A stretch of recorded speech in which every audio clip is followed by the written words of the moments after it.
Hola, hola, ¿cómo están? Muy buenas tardes a todos. Sean bienvenidos a esto que es la simpleza del fútbol.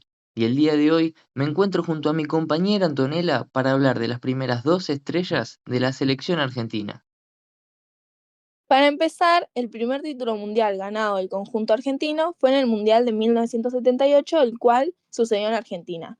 En este año estaba el mandato de Jorge Videla, que según algunos medios interpuso entre la FIFA y los partidos, y amañó más de un encuentro.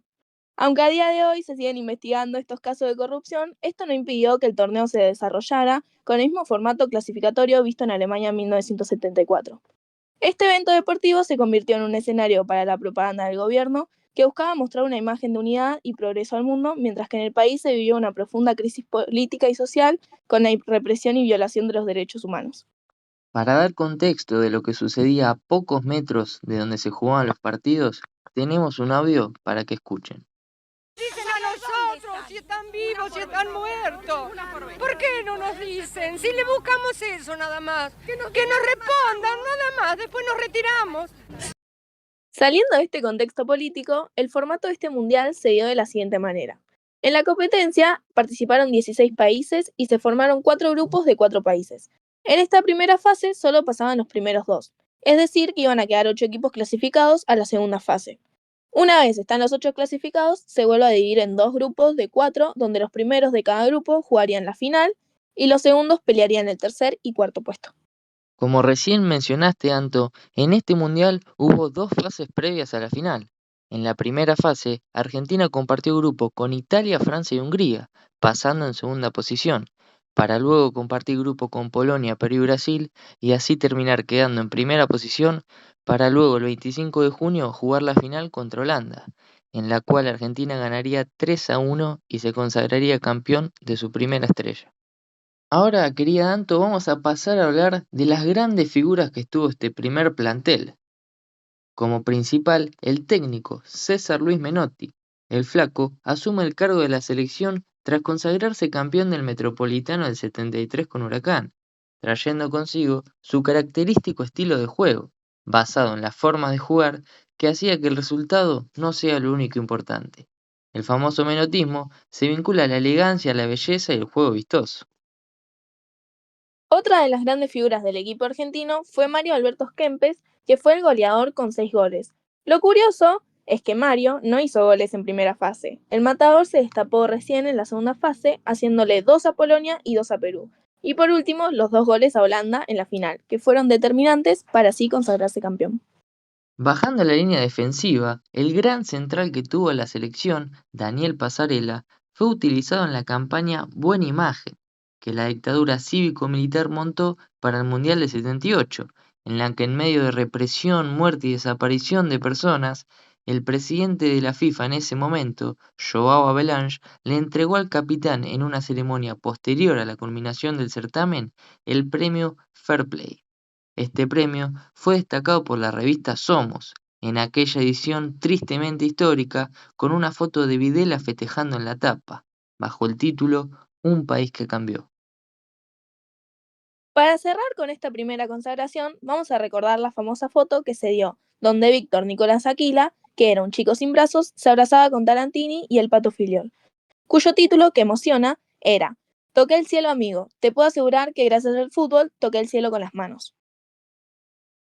Una pausa y ya volvemos.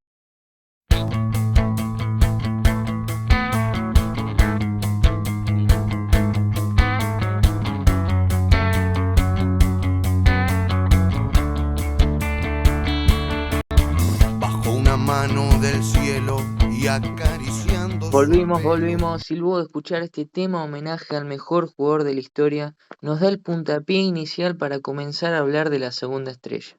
El Mundial del año 1986 tiene una historia realmente conmovedora. En el año 82, Argentina venía de perder la guerra de Malvinas contra los británicos, la cual se llevó consigo centenares de héroes argentinos. Pero salvando las distancias, nuestro capitán, modelo a seguir y defender, ya no llevaba una boina en la cabeza y un fal que le llegaba hasta las rodillas, sino que vestía unos puma negro y blanco, su cinta de capitán y la carga de todos los pibes que no pudieron gritar sus goles. En el trasfondo histórico, vamos a pasar a hablar sobre el formato. Este mundial se dio de la siguiente manera. Participaron 16 selecciones dividido en 6 grupos de 4, donde los primeros 2 de cada grupo clasificaban a la etapa de octavos junto a los 4 mejores terceros. Y así se fue disputando las fases de eliminación directa desde octavos hasta la final. Argentina comenzó el mundial compartiendo grupo junto a Italia, Bulgaria y Corea del Sur, donde terminó clasificando primero. Luego en los octavos se cruzó Uruguay, derrotándolo por 1-0, para así en cuarto de final cruzarse a Inglaterra. Con tu permiso, Anto, me voy a frenar acá, porque los dos sucesos que se dan en este encuentro son realmente emocionantes. Por un lado, la mano de Dios, y por el otro, el gol del siglo. Este gol es una obra de arte que en mi opinión no se va a volver a repetir, no solo por la dificultad del gol, sino también por el trasfondo que tiene. La figura de Maradona esquivando ingleses te genera una sensación única.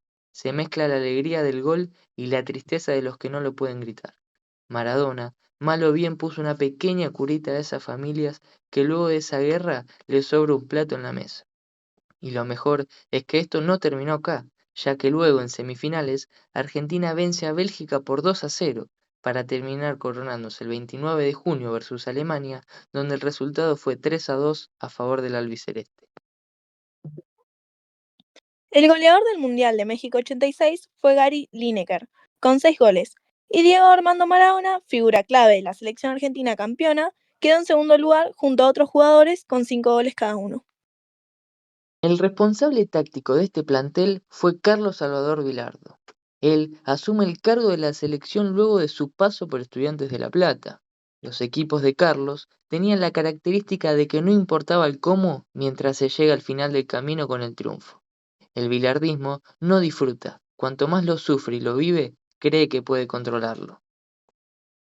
Sumado a esto, en México 86, Argentina presentó un plantel que mayormente jugaba en el campeonato argentino, a diferencia de lo que ocurre en la actualidad, donde los grandes talentos juegan en su mayoría en ligas extranjeras. El equipo argentino, liderado por Diego Armando Maradona y dirigido por Carlos Vilardo, otros jugadores destacados fueron José Luis Brown, Oscar Ruggeri, Jorge Valdano y Sergio Batista. Y esto fue un poco de la historia de los primeros 2 títulos mundiales de la Argentina. Nosotros esperamos que les haya gustado y desde la simpleza del fútbol les mandamos un abrazo de gol. ¡Chao!